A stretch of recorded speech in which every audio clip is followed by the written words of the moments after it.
السلام علی الحسین وعلی کہ سجدہ ریز ہو چکا ہے کہ جس کے انتظار کرنے والوں میں پہلی ذات توحید کی ہے،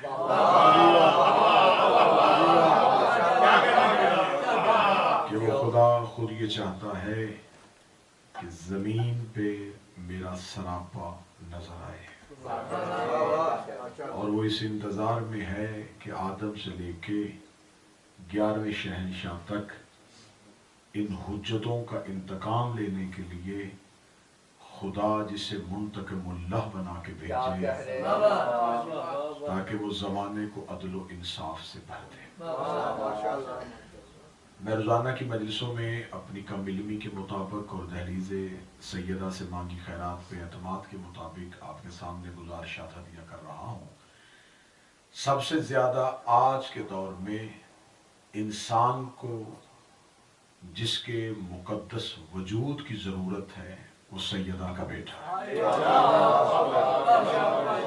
یہ ہے تقاضا ایمان، یہ ہے ماننے والوں کا تقاضا کہ انسانیت آج بھی بھٹک بھٹک کے کسی نہ کسی ہادی کو ڈھونڈ رہی ہے۔ کوئی بھی اپنے حکمران سے راضی نہیں۔ ہر انسان کے اندر چاہتے نہ چاہتے ہوئے ایک خواہش ہے کہ کوئی ایسا ہادی ملے جو بے عیب ہو۔ جیسے چاہنے والوں کو مولا کے مقدس وجود کی ضرورت ہے، ایسے ہی حجت کے دشمنوں کو حجت کا خوف بھی ہے۔ محبت تقاضا کر رہی ہے کہ جلد رستہ ہموار ہو وہ آئیں، اور دشمن خوف زدہ ہے کہ وہ نہ آئے۔ آج جو جھگڑا ہے وہ جھگڑا اس چیز کا ہے کہ ایک کوشش رستہ روکنے کی جا رہی ہے، اور ایک کوشش ہے کہ وہ جلد از جلد آ جائے۔ کل کی گفتگو ہماری اس نہج پہ پہنچی تھی کہ جب اللہ نے اس شہنشاہ کا مقدس وجود تسبیح کی صورت میں زمین پہ اتار دیا۔ اب یہیں سے بات کو آگے لے کے بڑھیں گے۔ جب میرے مالک کا ظہور پر نور ہو چکا تو شہنشاہ جو 11ویں شہنشاہ تھے انہوں نے اس مقدس وجود کو اتنا پوشیدہ رکھا، اتنا پوشیدہ رکھا کہ امام کی آمد بھی پوشیدہ تھی اور امام کا وجود بھی پوشیدہ تھا۔ گھر میں رہنے والے غلام اور کنیزوں سے بھی امام کے وجود کو پوشیدہ رکھا جاتا تھا، جبکہ شہزادی ام القائم جو تھی سرکار کے ظہور کے بعد بی بی کو بھی حجرے میں پوشیدہ رکھ دیا گیا۔ لیکن ہر دور میں حجت کو دشمن کے سامنے ظاہر کرنا ضروری ہوتا ہے۔ جیسے کہ فرعون نے بڑا رستہ روکا کہ موسیٰ نہ آئے، لیکن خدا کا انتظام یہ تھا کہ جس کا رستہ روک رہا تھا خدا اسی کے دربار میں اسے پال رہا تھا۔ خدا پھر اپنا انتقام بھی دکھاتا ہے کہ جس کا رستہ روکنے کی کوشش کی تھی خدا اسے مختار کیسا بناتا ہے۔ اب ایک روایت مجھے ملتی ہے، جتنی بھی کتب غیبت ہیں ان میں سے ایک روایت دو طرح کے احتمال پائے جاتے ہیں۔ پہلا یہ کہ جب امام کا 11ویں شہنشاہ کا جنازہ پڑھایا گیا تو جنازے کے وقت ظاہر ہو گئے کہ 12ویں امام دنیا میں آ چکے ہیں۔ ایک روایت ہمیں اور ملتی ہے کہ ابھی امام زندہ تھے، 11ویں شہنشاہ زندہ تھے۔ ایک سیکل نامی کنیز کے ذریعے امام کے گھر کی جاسوسی کروائی گئی، اور اس دور کے ظالم حاکم معتمد نے سپاہیوں کو بھیجا کہ جاؤ جا کے امام کو ڈھونڈ کے لاؤ کہ کیا 11ویں شہنشاہ کے گھر اس کے بیٹے کی آمد ہو چکی ہے۔ تو کتب کہتی ہے کہ اس وقت امام کی آمد ہو چکی تھی، اور جو زیارات کر کے آئے ہیں وہ بخوبی واقف ہیں کہ سامرا میں جو سرمن رائے ہے، جو ایک سرداب ہے، جو تہخانہ ہے، یہ کمرہ 11ویں شہنشاہ نے بنایا تھا میرے 12ویں آقا اور مولا کے لیے۔ میرے 12ویں آقا اور مولا اس سرمن رائے میں رہتے تھے۔ میں نے ہر مجلس میں کہا ہے کہ داد اور توقع سے بے نیاز ہو کے میں ان مجالس کو آپ کو ہدیہ کر رہا ہوں۔ اس سرمن رائے میں میرے شہنشاہ تھے۔ سپاہی آیا، सिपाही ने आके, इमाम का एक गुलाम है, उसने आके कहा कि मौला मोतमद के सिपाही आए हैं। 11वें शहनशाह ने कहा बुलाओ। जब 11वें शहनशाह ने उनको बुला लिया तो उनके सिपाहियों ने कहा कि हमें खबर हुई है कि आपके यहां एक बेटा आया है, मोतमद ने हमें भेजा है कि जाओ जाके हसन अस्करी से कहो कि वो बेटे को दरबार में भेजे ताकि हम जरा जश्न मनाएं और लोगों में उस इमाम की जियारत करवाएं जो लोग इंतजार कर रहे हैं कि हसन अस्करी का बेटा और 12वां इमाम दुनिया में आए। इमाम ने अपने उस गुलाम को बुलाया जिसका नाम अली था, जिसको मखसूस किया हुआ था 12वें शहनशाह के लिए। जब उस अली को बुलाया तो उसने मौला से पूछा, मौला ने फरमाया कि मेरे बेटे को लेके आओ।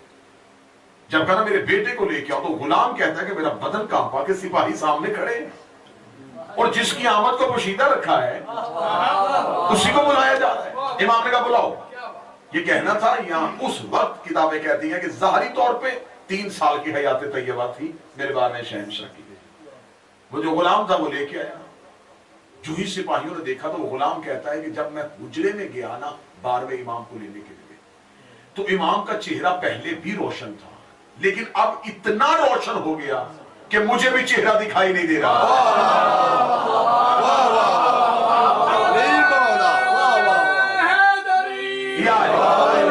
चेहरा इमामत इतना रोशन हो गया कि गुलाम कहता है कि मेरे शहनशाह के रुखसारे मुबारक पे जो एक तिल था वो चांद की तरह चमका। वो कहते कि इमाम का नूर से मुझे भी इमाम के खदो खाल नजर नहीं आ रहे थे और पूरा हुजरा नूर से भरा हुआ था। यानी शहनशाह का हुक्म था, एक हुज्जत का हुक्म था, दूसरी हुज्जत को लेके आओ। वो कहते मैंने हाथों में उठाया, जो ही उठाया तो इमाम ने कहा जाओ इन्हें दरबार में ले जाओ। गुलाम कहता मेरा बदन फिर कांपा कि दुश्मन और जालिम तरीन बादशाह जिसने इमाम का रास्ता रोकने के इतने इंतजाम किए कि रोजाना इमाम के घर में छापा और जासूसी होती थी, उसी के दरबार में भेज रहे। मौला फरमा जाओ ले जाओ। गुलाम कहता उसकी रवायत आगे चलते हैं जो अबू दियान में रावी उसने रवायत की है। वो कहता जब मैं इमाम को लेकर सामरा की गली में आया ना 12वें शहनशाह, तो वो कहता उस वक्त सामरा में शाम थी। जो ही मैंने पहला कदम बाजार में रखा तो सामरा में दिन तलू हो गया। रात का सामरा दिन की रोशनी में चमक उठा। जिसे याद है कि जब 17 रबीउल अव्वल को इन्हीं के नाना आए थे तो वो कहते हैं कि कैसर और किसरा के किंगरे गिर गए थे, आतिश फारस ठंडी हो गई थी और शाम के महल मदीने से दिखाई दे रहे थे। वो कहते जो ही मैं लेके 12वें शहनशाह को बाजार में आया तो ऐसे सामरा में जैसे दिन तलू हो गया। लोग दुकानें छोड़ के भागे। ये क्या हुआ? शाम के वक्त सूरज, और सूरज भी जमीन पे। लोग अपने मकानों की छतों पे चल गए और वो कहता है कि इमाम के चेहरे के खदोखाल कोई नहीं देख सकता था। ऐसे था जैसे मेरे हाथ में कुछ चांद है और मैं उसे लेके चल रहा हूं। दरबार में खबर पहुंच गई कि हसन अस्करी के बेटे जो है जो दुनिया में आए हैं वो दरबार में आ रहे हैं। दरबार खचाखच भर गया, दरबार में रश हो गया। गुलाम कहता है कि मैं अपने शहनशाह को लेकर जब दरबार में पहुंचा तो दरबार में सिपाही खड़े थे। एक दफा तो मोतमद जलालत इमाम के साथ तख्त से उठ के खड़ा हुआ, दुश्मन एहतराम में उठ के खड़ा हो गया। जलालत इमाम के साथ एहतराम में उठ के खड़ा हुआ। वो कहता जो ही मैं एहतराम में उठ के खड़ा हुआ, गुलाम कहता है कि पूरे दरबार में खामोशी तारी हो गई, नूर दरबार जगमगा उठा। या एक वजीर ने आके मोतमद के कान में कोई बात कही, उसे कहा सिपाहियों से कोई तलवारें निकालो और जल्दी से कत्ल करो। जिसका इंतजार कर रहा था आज वो मेरे महल में आ गया, जल्दी से कत्ल करो। अब दयान रवायत करता है कि जो ही सिपाही बढ़े और उन्होंने कब्ज़ाए तलवार पे हाथ रखा था कि तलवार न्याम से खींचे, जिसका हाथ जहां था वही रुक गया और कोई भी अपनी तलवार को न्याम से खींच नहीं सकता था। मोतमद तख्त में बैठा, इसने मंजर देखा, इसने कहा अच्छा, और इसने एक गुस्ताखाना जुमला का, इसने कहा इसका बाप भी जादू करता था, ये भी ऐसा ही करता है कि जादू के जरिए मेरे सिपाहियों के हाथ रोक दिए। इसने अपने गुलाम से कहा जा खजाने से वो तलवार लेके आ जो मैंने महफूज रखी है, जिसपे किसी जादू का असर नहीं होता। जो ही तलवार दरबार में आई, इसने तलवार के न्याम पे हाथ रखा और इसका हाथ भी वहीं रुक गया। हाथ का रुकना था तो इसने देखा कि इंसानियत तो आजिज आ गई है। इसने कहा जल्दी जाओ जाके वो जो हमने दरबार में शेर महफूज किए हुए हैं उन्हें दरबार में लेके आओ, क्योंकि इंसानों पे तो असर हो गया है, अब मैं देखूंगा जानवरों पे कैसे असर होगा। इसके इस्तेमाल से 3 शेर लाए, 2 जवान और 1 बूढ़ा। जो ही दरबार में आए, दरबार में आना था, या उस गुलाम को मोतबत ने कहा जल्दी कर इस बच्चे को जमीन पे उतार। वो कहता मेरा बदन फिर थर थर कांपा कि 11वें मौला ने मुझे अमानत दे के भेजी है, मैं इमाम को जमीन पे कैसे उतारूं? या 12वें शहनशाह ने मेरा चेहरा देखेगा, मैं नहीं कह रहा मुझे जमीन पे उतार दे। इतना कहना था, वो कहता मैंने शेरों के सामने इमाम को यूं जमीन पे उतारा। 3 शेर धारते हुए दरबार में, पूरे दरबार में खामोशी तारी हो गई कि अब दरिंदों पे कौन सा जादू होगा, अब दरिंदों पे कौन सा इल्म गैब होगा। जो ही इमाम के सामने आना था, तीनों शेरों ने इमाम से चंद कदम के फासले पे अपनी पेशानियों को जमीन पे रगड़ना शुरू कर दिया। इमाम उनके सामने ऐसे बैठ के जैसे कूफे के मिंबर में मिंबर सलूनी बैठता था, इमाम ऐसे बैठ के जैसे अली अमीर मुअम्मिनीन बैठते थे। उस शेर में जो सबसे बूढ़ा था, उसने अपना मुंह आसमान की तरफ किया और आसमान की तरफ अशहदु अल्ला इलाहा इल्लल्लाह, अशहदु अन्ना मुहम्मद रसूलुल्लाह, अशहदु अन्ना अलीयुन वलीयुल्लाह, व अशहदु अन्ना आलता हुज्जतुल्लाह।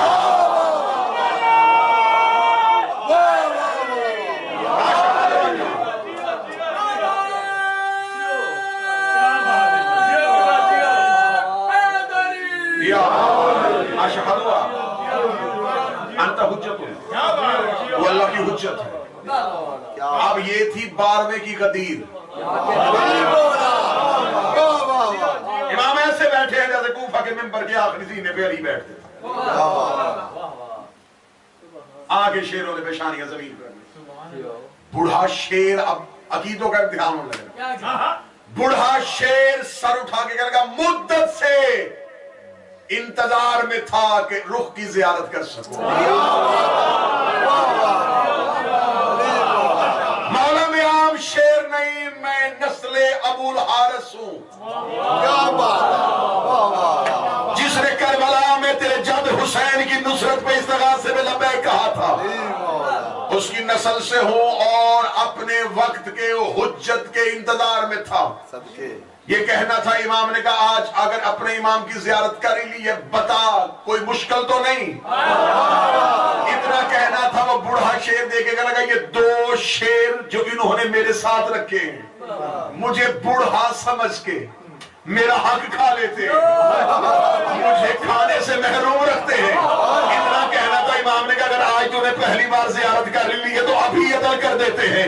इमाम ने कहा इन्हें सजा मिलेगी हक खाने की, तुम्हें अजर मिलेगा सब्र करने का। इतना कहना था, यह बूढ़ा जवान हो गया और जवान शेर बूढ़े हो गए।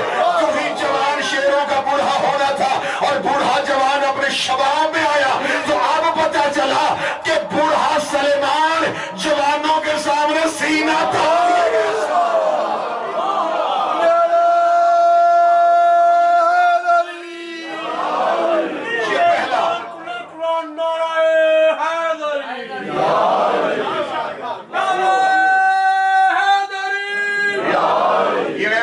और गैबत दूसरी में इस वाक्य को मज़कूर किया गया। ये पहला वाक्य है जो इमाम की इमामत का दरबार में अमली मुजाहरा हुआ। दरबार वालों को पता चल गया कि 12वें शहंशाह दुनिया में आ चुके हैं। इमाम को घर में इमाम की जरा गैबत देखिएगा। दुनिया में आते मेरे शहंशाह 255 हिजरी में आए, आते ही गैबत शुरू हो गई। कैसी गैबत थी, एक झलक सुनिएगा। इमाम के घर में रहता है गुलाम, और वो उसने मेरे 11वें शहंशाह से आके पूछा था कि मौला मैं चाहता हूं कि मैं आपके फर्जंद की जियारत करूं। तो इमाम ने अपने कमरे के पर्दे को उठाया। वो कहता जो ही इमाम ने पर्दे को उठाया तो इमाम ने कहा अंदर देख। मैंने देखा कि 3 साल का शहजादा उस हुजरे में बैठा हुआ है। इमाम ने पर्दे को गिरा दिया, गिरा के दोबारा उठा के कहा अब देख। वो कहते मैंने देखा तो कमरा खाली था। मैंने कहा मौला मैंने तो अभी यहाँ पे 3 साल का शहजादा देखा है। फरमाया ये इसकी गैबत ऐसे ही है, कभी जाहिर हो जाएगा कभी छुप जाएगा। और एक घर की कनीज जो घर के अंदर फिर रही थी اور امام کے سامنے ایک خادم فارسی بیٹھا تھا، ایران کا ایک نوکر تھا جو امام کی خدمت میں بیٹھا تھا. اس نے خواہش کا اظہار کیا کہ مولا، اور مولا ہر ایک غلام اور کنیز کو اپنے بیٹے کی زیارت نہیں کرواتے تھے.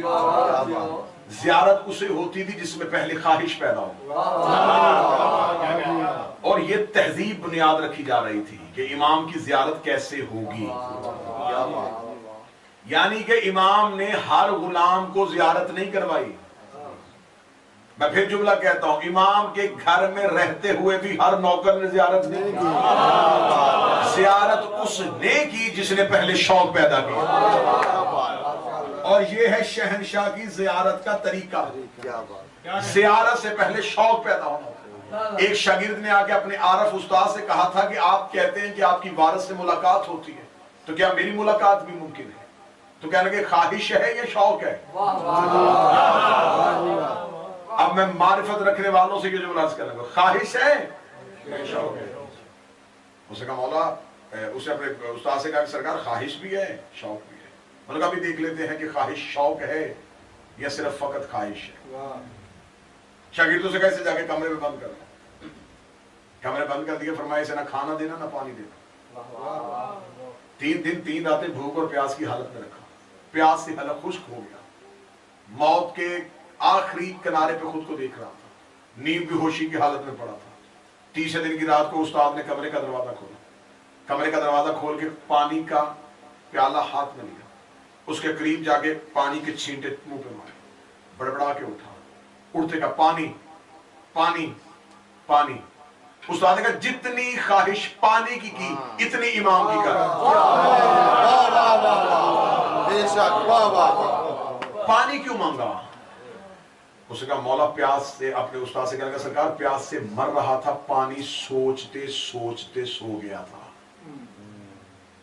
کہتے جیسے پانی سوچتے سوچتے سو گیا تھا اور اٹھا تو پانی کی طلب کی، ایسے ہی امام کو سوچتے سوچتے سو جایا کر. اب میرے 11ویں شہنشاہ نے ہر ایک غلام کو زیارت نہیں. کنیز گھر کے اندر پھر رہی ہے، گھر کے اندر چلتی رہی. اور خادم فارسی، ایران کا خادم ہے، اس نے امام سے کہا مولا میں زیارت کرنا چاہتا ہوں آپ کے بیٹے کی. وہ جو کنیز، وہ خادم کہتا صحن میں پھر رہی تھی نا، میں اسے دیکھ رہا تھا کہ وہ آ رہی ہے اور جا رہی ہے. امام نے اس کنیز کو بلایا. کنیز کو بلا کے کہا کہ پردہ ہٹا. وہ کہتا اب بھی میں نے دیکھا کہ اس کے ہاتھ خالی تھے.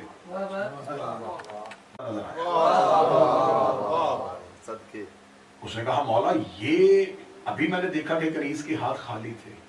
فرمایا تب نظر نہیں آ رہا تھا جب تک خواہش نہیں تھی. تو نے خواہش کی، ہمیں تم سے زیارت کروا دی. جب میرے شہنشاہ نے مسلسل 5 سال 260 ہجری آ گئی، 260 ہجری تک 11ویں شہنشاہ کی شہادت کے بعد امام ہر کسی سے ملاقات نہیں کرتے تھے. امام کی ملاقات کا طریقہ تبدیل ہو چکا تھا. امام 12ویں شہنشاہ اپنے اس تہ خانے میں، اس سرمن میں رہتے تھے، اور امام نے مخصوص کیا ہوا تھا چند لوگوں کو جو امام سے ملتے تھے. امام سے ملاقات کا طریقہ کیا ہوتا تھا کہ ہر شہر میں ایک نائب ہوتا تھا.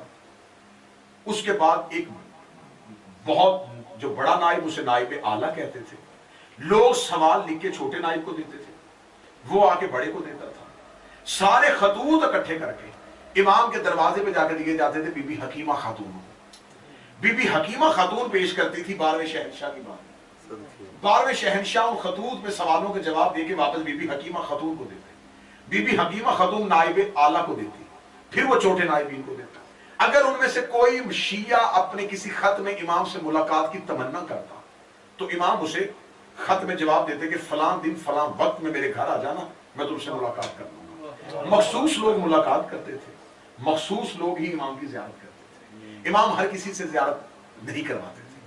معتمد کو پتا چل رہا تھا کہ اکثر شیعہ جاتے ہیں اور امام سے ملتے ہیں، اور اکثر شیعوں کو امام جگہ بتا دیتے. مثلا امام کہتے کہ میں منگل کو تمہیں نجف میں ملوں گا، میں تمہیں بدھ کو مسجد سہلا میں ملوں گا، میں تمہیں کاظمین میں ملوں گا، میں تمہیں سامرا کی پہاڑیوں میں ملوں گا. جس جگہ بھی امام سے ملنے کی خواہش لوگ کرتے اور وہاں جاتے، معتمد وہاں اپنے سپاہی کھڑے کر دیتا. اگلی دفعہ پتا چلتا کہ امام فلاں جگہ پہ کسی شیعہ کو زیارت کروا گئے، امام فلاں جگہ پہ آگے کسی شیعہ کو زیارت کروا گئے. جب امام سے ملاقات کا یہ طریقہ مسلسل چلتا رہا تو پھر اس نے کہا کہ اس روش کو تبدیل کرتے ہیں. پھر امام نے کیا کام کیا؟ امام خمس جو ہوتا تھا، خمس اکٹھا کرتے تھے. یہ اس دور کی بات ہے اور میں اس دور میں اسے فٹ کرنے لگا ہوں. جو خمس اکٹھا ہوتا تھا وہ خمس اکٹھا ہو کے امام کی بارگاہ میں آتا تھا. امام اس خمس کو وصول کرتے تھے اور امام کا خمس وصول کرنے کا طریقہ سننا. ایک دفعہ امام کے پاس ایک خمس آیا تھیلیوں کے صورت میں. امام نے اپنے جو نائب تھا امام نے اس سے کہا کہ اس میں 62 اشرفیاں ہیں جس میں سے 45 حلال ہیں باقی حرام ہیں.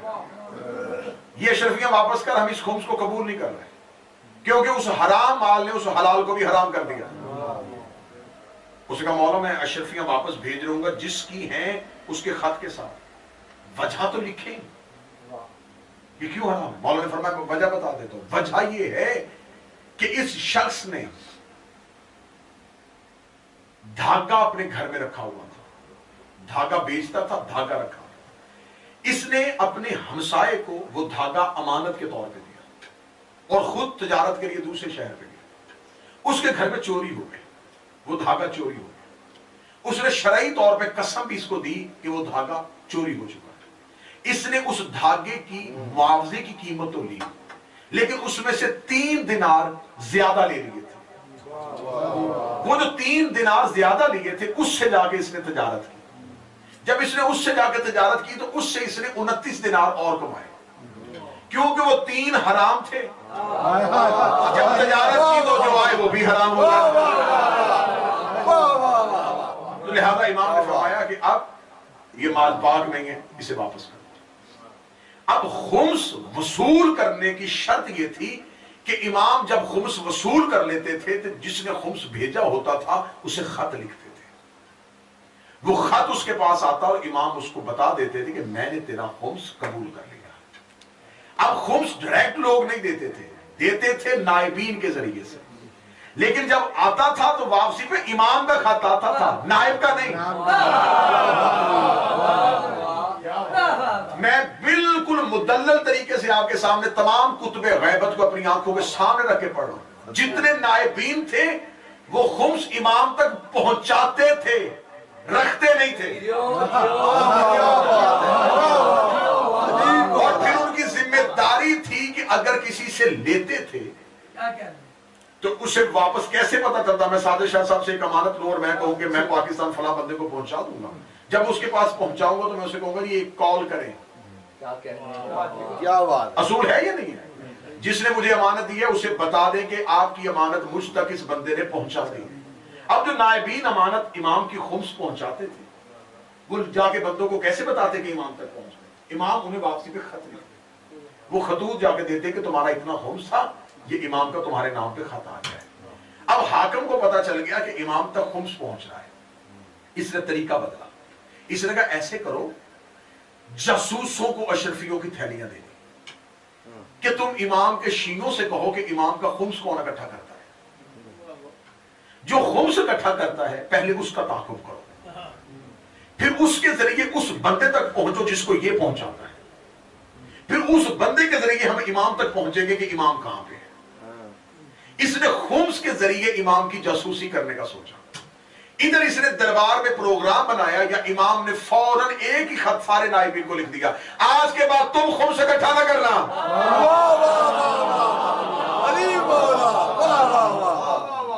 آج کے بعد تم خمس اکٹھا نہ کرنا. نائبین کو خط آ گیا تو امام کے حکم کے آگے کیوں کیا کیسے کی گنجائش ہوتی ہے کہ وہ نہیں پوچھ سکتے تھے کیوں مولا.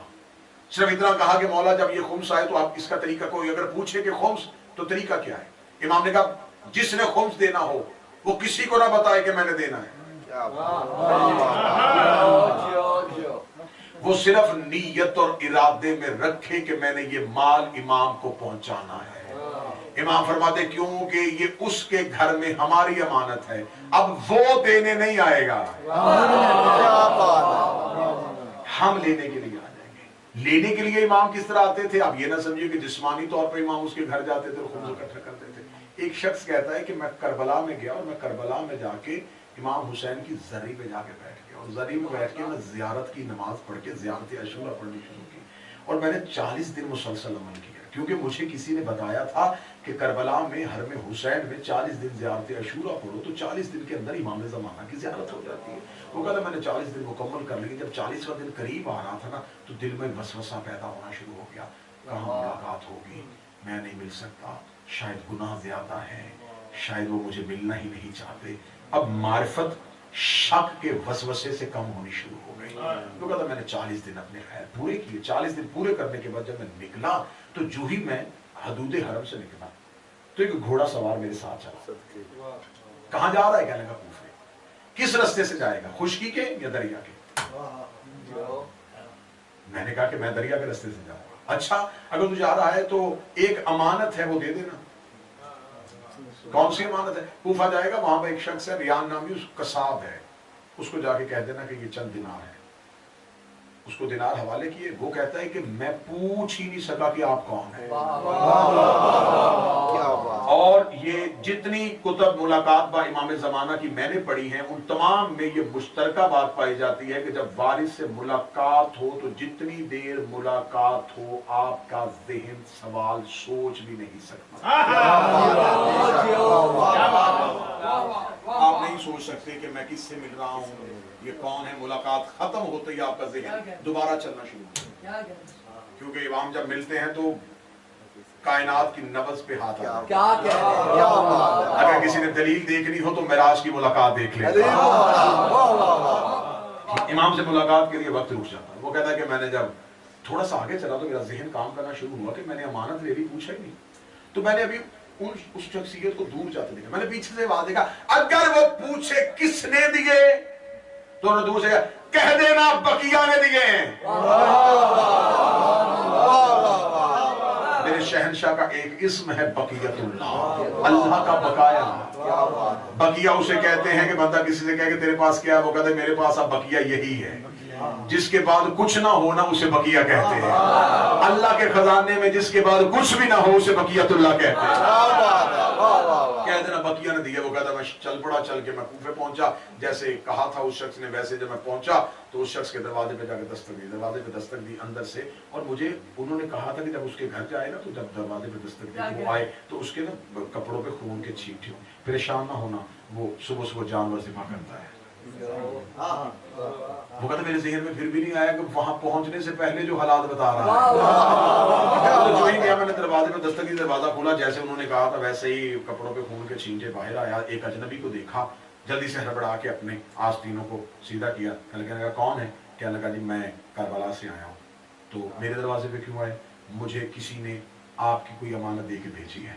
क्या अमानत दे के भेजी है? उसने कहा कोई मुझे मिला था करबला से निकलते हुए, तो उसने कहा था कि रियान को जाके ये दिनार दे देना और उससे कहना बकिया ने दिए हैं। बकिया का नाम आना था। वो वैसे ही घर के अंदर गया, वजू करके बाहर आया, आगे लगा वो आंखें चूमने दे जिससे तूने इमाम देखा, मुझे वो हाथ चूमने दे जिससे तूने मौला के कदमों में हाथ लगाए हैं। उसका 40 दिन बैठा रहा हूँ इमाम हुसैन के हरम में, मेरी तो इमाम से मुलाकात नहीं हुई। उसने तेरी इमाम से मुलाकात नहीं हुई तो ये दिनार किससे लेके आया है? उसका तुझे कैसे पता ये 12वें इमाम ने दिए हैं? उसका भी रात तो सोते हुए कह के सोया था कि मौला 200 दिनार का कर्जा हो गया है। तो इमाम की आवाज़ सूरज तलू होने दे, कल के दिन तेरे दरवाजे में ना भेजो मुझे अपना इमाम।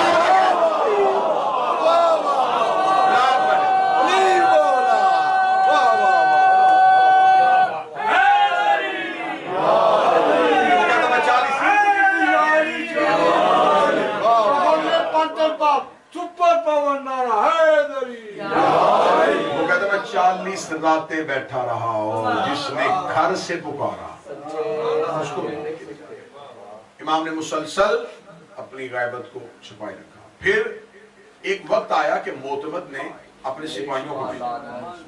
इसने सिपाहियों को भेजा कि जाओ, जाके ये खुद बगदाद में था और ये रात को सो नहीं सकता, इमाम का खौफ इसे सोने नहीं देता था।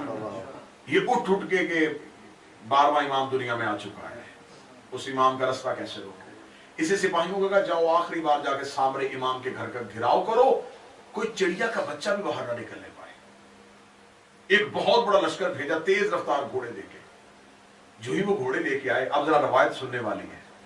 जब वो पहुंचे तो वाजिद भाई वो कहते हैं कि जो ही हम इमाम के घर का हमने घेराव किया, घेराव करके तो वो सिपाही कहते हैं कि जब हम पहुंचे तो देखा कि एक हबशी गुलाम घर के दरवाजे में बैठा कुछ बुन रहा था। जो ही सिपाही आए ना तो वो इतना परेशान नहीं हुआ, बहुत ज्यादा नहीं हुआ, डरा नहीं। उसने ऐसे देखा और फिर वो कमर बंद सी रहा था, उसे सीना शुरू कर दिया। सिपाहियों ने कहा इतना बड़ा लश्कर आया दरवाजे पे, ना बहुत ज्यादा हुआ, ना डरा ना सहमा। उनमें जो उनका सरदार था, सिपा सलार था, उसने आगे खड़े होकर कहा इस घर में कौन रहता है? उसे सीधे इस घर का मालिक।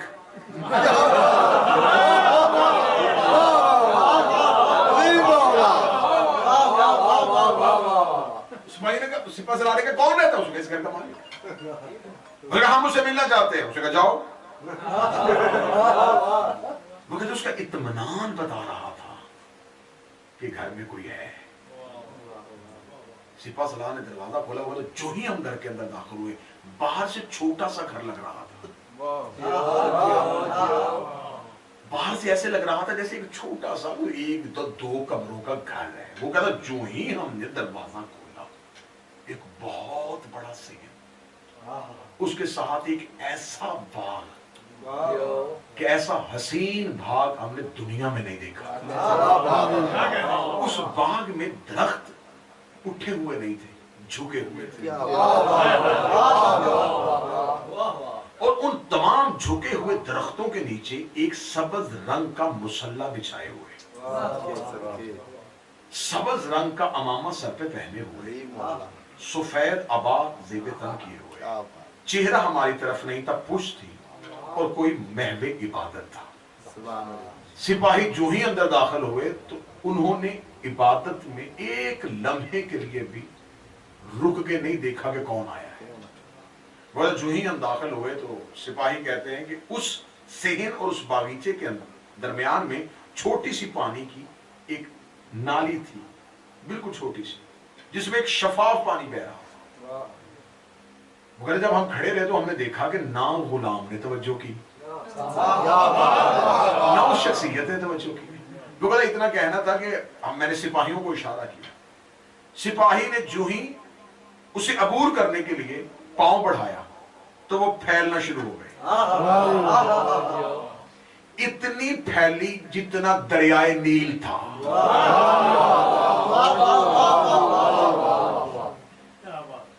जो ही उन्होंने फैलता हुआ दरिया देखा, उन्होंने अपने पांव को समेट लिया। अब जो भी आगे बढ़ने का इरादा करता वो फैल के दरिया की सूरत इख्तियार करता तो आखिर उन्हें खतरा लाहक हो गया कि हम तो इसको अबूर नहीं कर सकते। वो कहते हम खड़े होके आवाजें देते रहे, किसी ने हमारी तरफ पलट के ना देखा। जो ही हम वापस पलटे तो हमने उसी हबशी गुलाम के कांधे पे हाथ रख के कहा उस शख्स तक पहुंचने का कोई रास्ता है? अब सदर में कैसे कहूंगा और तुम कैसे सुनोगे? मैंने कहा था कि वो पानी दरिया बन चुका था। कौन सा दरिया? नील का दरिया। उन्होंने कहा उस शख्स तक पहुंचने का कोई रास्ता है? हबशी गुलाम ने कमरबंद सीते हुए मुंह करके कहा तुम में कोई मूसा है?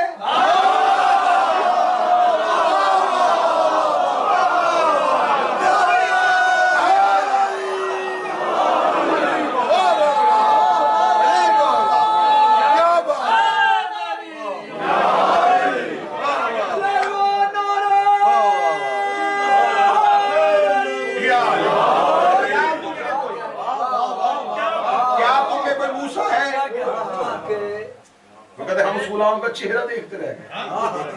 हमने कहा तूने मूसा की मिसाल क्यों दी? उन्होंने कहा क्या तुम में से किसी के पास असाए मूसा है? क्या बात।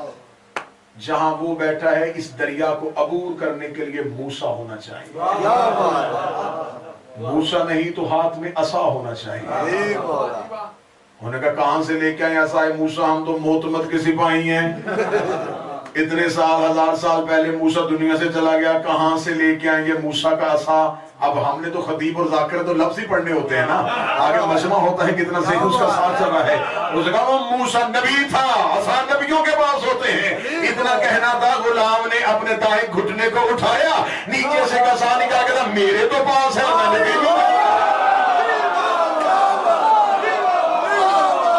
मेरे पास है और मैं तो नबी भी नहीं हूं।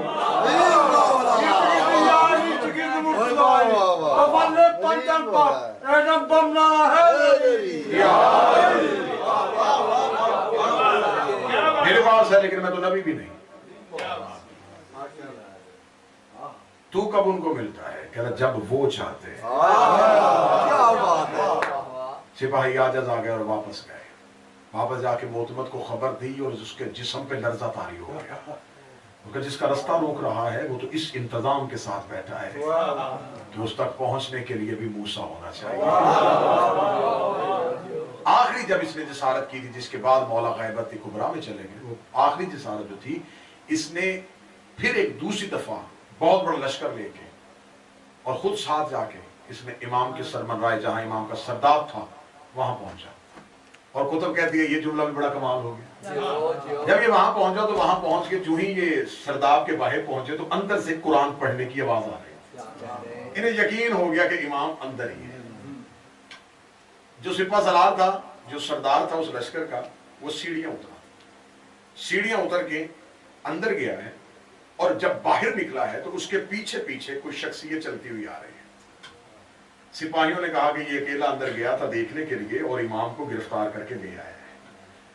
और वो बाहर आके सिपाही दस्ते बना के खड़े थे और वो जो सिपा सलार था वो उनके सामने आके सिपाहियों के साथ इसी तरह खड़ा हो गया जिसी तरह किसी की इज्जत के एहतराम में सफे बांध के खड़े होते। और वो जो शख्सियत सरदार से बाहर निकली, जो ही वो बाहर आई तो उसी सिपा सलार ने सिपाहियों को इशारा किया। सिपाहियों ने रास्ता छोड़ा, दरमियान से मेरे आका और मौला निकल गए। दरमियान से जब मेरे आका और मौला का गुजर जाना था, जब इमाम ने घर का दरवाजा अबूर कर लिया तो फौरन सिपा सलार आंखें खोल के कहने लगा, मैंने नीचे एक शख्स को देखा है जो कुरान पढ़ रहा है, आओ मेरे साथ चलो। सिपाही देखे कहने लगे किस शख्स को? वो जो अभी हम में से गुजर के चला गया है। उसका तुमने किसी शख्स को देखा? उन्होंने कहा हमारे दरमियान से कोई शख्स गुजर के चला गया। इसके बाद इमाम ने अपने नायबीन को खत लिख दिया। 4 जो नायबीन थे, उस्मान बिन सईद, मोहम्मद बिन उस्मान, हुसैन बिन रू और अली बिन मोहम्मद समरी। आखिरी जो इमाम ने तौकील लिखी, जो खत लिखा, वो मेरे मौला ने अली बिन मोहम्मद समरी को लिखा। आज भी जो कुतुब में आखिरी खत है ना मेरे मौला का, वो अली बिन मोहम्मद समरी के नाम है। और उस तौकीय मुबारक में मेरे मौला ने लिखा कि अब ए अली बिन मोहम्मद, तुम सिर्फ 6 दिन जिंदा रहोगे, अपने बाद किसी की नियाबत का बंदोबस्त न करना, क्योंकि अब हमारी गैबत कुबरा शुरू हो चुकी है। और अब अगर कोई हमारा शिया हमसे मिलना चाहे तो उसे कहना कि आरजू करे। गैबत सुन लेना। आज यहीं पे गुफ्तगू रुक जाएगी और कल से हम ज़हूर पे आ जाएंगे। इमाम ने फरमाया गैबत तुम्हारी तरफ से है, हमारी तरफ से नहीं। बिल्कुल गलत अकीदा मेरी कौम के बच्चों में और जवानों के जहनों में पाया जाता है कि शायद मौला किसी एक गार में, किसी एक जजीरे में है और मौला वहां है और जब हुक्म होगा तो वो वहां से आएंगे। मौला खुद अपनी तौकीद पे लिख रहे हैं गैबत तुम्हारी तरफ से है, मेरी तरफ से नहीं। तुम मुझे नहीं देखोगे, मैं तुम्हें देखूंगा। सिर्फ तुम मुझे नहीं देख पाओगे। ये जहन में रखना कि मैं गायब नहीं हुआ, तुम बस मुझे नहीं देख पाओगे। गैबत तुम्हारी तरफ से है, मेरी तरफ से नहीं। और इमाम सादिक से एक बंदे ने पूछा था कि मौला ये आपके कायम की गैबत क्या होगी? मौला ने फरमाया गैबत 2 किस्म की होती है और दोनों गैबतों का जिक्र कुरान में। उसने कहा कौन सी? इमाम ने फरमाया एक है असहाबे कहफ की गैबत, एक है यूसुफ नबी की गैबत। असहाबे कहफ की गैबत वो है कि अल्लाह ने उन्हें एक गार में सुला दिया और वो 3 बार उठे। पहली बार कब उठे थे? जब 300 साल बाद उठे। और कुरान में पूरा तज़किरा 300 साल बाद उठे। बाजार में जब देखा कि दुनिया बदल गई है, वापस गए और अल्लाह के हुक्म से फिर नींद तारी हो गई। दूसरी बार कब उठे थे? दूसरी बार तब उठे थे जब चंद मुनाफिकीन के गुरोह ने आकर रसूल से पूछा था या अली या रसूल तेरे बाद जानशीन कौन होगा? फरमाया जिससे गार वाले सहाब सलाम करेंगे। ये कहना तो उन्होंने कहा गार में कौन है? फरमाया जिसे कुरान में सहाबे कहफ कहा गया है। उन्होंने कहा सहाबे कहफ कहां पे रहते हैं? रसूल ने चादर को बिछवाया, उन्हें साथ बिठा के साथ अली को बिठाया, बादल का टुकड़ा लेके वहां चला गया जहां गार था सहाबे कहफ का। असहाबे कहफ के गार का जाना था। अली ने कहा जाओ इन्हें सलाम करो। उन्हें गार के दहाने पे मुंह रख के सलाम किया, अंदर से कोई जवाब नहीं आया। یہ امیر المومنین کی آواز ہے، یا سلام علیکہ یا رجال الغیب، اے چھپے ہوئے مردوں تم پر میرا سلام۔ غار کے اندر سے آواز ہے، علیکہ السلام یا حجت اللہ یا ولی اللہ۔ اور امیر المومنین نے حکم دیا پھر سو جاؤ، وہ پھر سو گئے۔